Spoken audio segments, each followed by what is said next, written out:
অশোকনগরের কুন্তির দুই ছেলে হলো সৌগত আর সুব্রত। সৌগত ছোটবেলা থেকেই পড়াশোনায় খুব ভালো ছিল, তাই তাকে কুন্তি উচ্চশিক্ষার জন্য কলকাতায় পাঠিয়েছিল। সেখানে পড়াশোনা করতে করতে তার মোনালিসার সাথে ভালোবাসা হয় আর তারা বিয়ে করে। তারা দুজনেই পড়াশোনায় ভালো হওয়ায় খুব তাড়াতাড়ি তারা চাকরি পায় আর কলকাতাতেই সেটেল হয়ে যায়। অন্যদিকে সুব্রত পড়াশোনায় একদম ভালো ছিল না। সে কিছুতেই পড়াশোনা মনে রাখতে পারত না। বারবার ফেল করায় কুন্তি তাকে চাষবাসের কাজ করতে শেখায়। আর সে ভালো চাষি হয়ে উঠলে পেখম নামের একটি গ্রামের মেয়ের সাথে কুন্তি সুব্রতর বিয়ে দিয়ে দেয়। পেখম রান্না বান্না আর ঘরের কাজে খুব পটু ছিল। এভাবেই তাদের দিনগুলো কাটছিল। হঠাৎ একদিন সৌগত কুন্তিকে ফোন করে বলল, হ্যালো।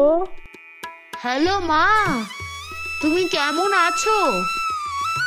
ভালো আছি, তুই আর বড় বৌমা কেমন আছিস? ভালো আছি। ভাই আর তার বউ কেমন আছে? ওরাও ভালো আছে। তবে তুই তো জানিস সুব্রত খুব বোকা, কত খেটে চাষ করে আর ফসল বিক্রি করার সময় প্রতিবার লস করে চলে আসে। তবে ছোট বৌমা পড়াশোনা কম জানলেও খুব চালাক, ওর জন্যই সংসারটা কোনো মতে টিকে রয়েছে। মা, ভাই আর ভাইয়ের বউকে তুমি এখানে পাঠিয়ে দাও। এখানে অনেক চাকরি পাওয়া যায়।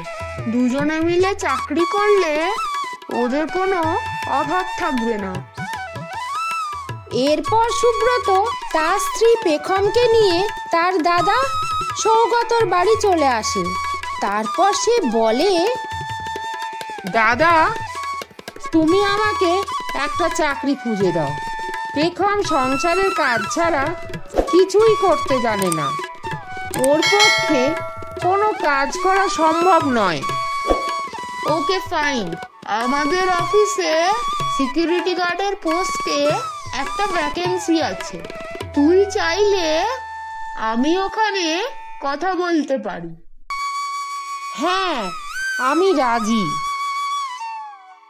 পরের দিন সুব্রত সিকিউরিটি গার্ডের চাকরিটা পেয়ে যায় আর তার স্ত্রীকে বলে, দেখো, আমি শহরে এসেই কেমন চাকরি পেয়ে গেলাম। তুমি তো সব সময় আমাকে বোকা বলো, হিসেব করতে পারি না, আরো কত কি যে বলো তার ঠিক ঠিকানা নেই। দেখলে তো, প্রমাণ হয়ে গেল, সুযোগ পেলে আমিও ভালো চাকরি করতে পারি।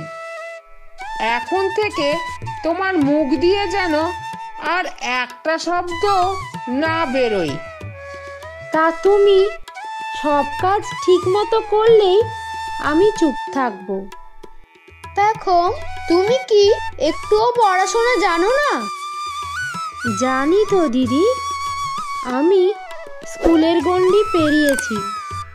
আমাদের গ্রামে কোনো কলেজ ছিল না, তাই আর পড়াশোনা করা হয়নি।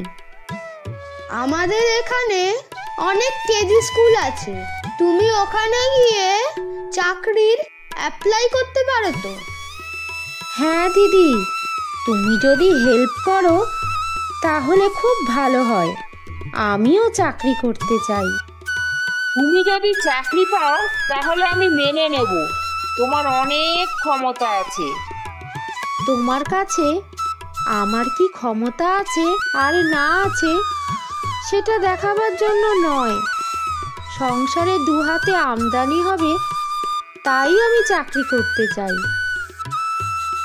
এরপর পেখম বিভিন্ন স্কুলে ঘুরে ঘুরে চাকরির ইন্টারভিউ দিতে লাগলো, কিন্তু ইংলিশ কথা বলতে না পারায় কোথাও তার চাকরি হলো না।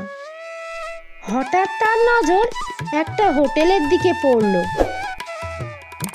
দাদা, আমি খুব ভালো রান্না করতে পারি। আমার হাতে রান্না খেলে সবাই খুব প্রশংসা করে। আপনি কি আমায় এখানে একটা চাকরি দেবেন? সবাই নিজেকে সেরা বলে, তবে আমিও একজন শেফ খুঁজছি। তোমার রান্না ভালো লাগলে আমি তোমায় রাখতে পারি। তুমি কি ট্রায়াল দিতে রাজি আছো? হ্যাঁ, আমি রাজি। এরপর পেখম খুব অল্প সময়ের মধ্যেই সুস্বাদু পদ রান্না করে। এতে হোটেল মালিক খুব খুশি হয় আর তাকে চাকরিটা দিয়ে দেয়। তারপর সন্ধ্যাবেলায় পেখম ফিরে তার বাড়িতে জানায়, এই নাও, মিষ্টি খাও, আমি চাকরি পেয়ে গেছি। ভালোই হয়েছে, তোমার চাকরি করার শখ মিটেছে। কোনো কাজই ছোট নয়, মন দিয়ে কাজ করো। মাসখানেক পর সুব্রতর বোকামোর জন্য অফিসের বস তাকে চাকরি থেকে বের করে দেয়। তখন সে বাড়িতে এসে বলে, আমার চাকরি চলে গেছে, আমি আর শহরে থাকবো না। তুমিও চাকরি ছেড়ে দাও, আমরা গ্রামে ফিরে যাব। তুমি অন্য কাজ খুঁজে নাও, গ্রামে ফিরে যাওয়ার কি আছে? আমি চাকরিটা ছাড়বো না। না, আমার মন ভেঙে গেছে, আমি গ্রামেই ফিরে যাব। বাধ্য হয়ে পেখম চাকরি ছেড়ে দেয়। তখন তার বস পেখমের বাড়িতে চলে আসেন আর বলেন, কি হলো? তুমি কাজটা ছেড়ে দিতে চাইছো কেন? আমি তোমার স্যালারি বাড়িয়ে দিচ্ছি, তুমি কাজটা ছেড়ো না। না, পেখম আর কাজ করবে না, আপনি অন্য কাউকে খুঁজে নিন। না না, আপনি ঠিক বুঝতে পারছেন না।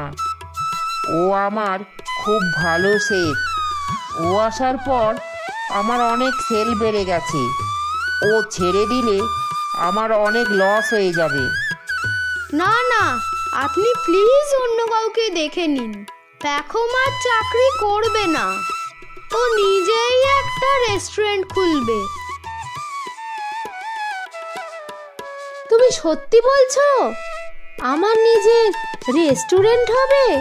কিন্তু মূলধন পাবো কোথায়? ক্যাপিটাল জোগাড় করার জন্য আমি আর তোমার ভাসুর আছি তো, ও নিয়ে চিন্তা করো না। সবার মধ্যে সব ট্যালেন্ট থাকে না, কিন্তু সবার মধ্যেই কিছু না কিছু ট্যালেন্ট থাকেই। সেটা নিয়ে সামনের দিকে এগিয়ে চললেই লাইফে সাকসেস পাওয়া যায়।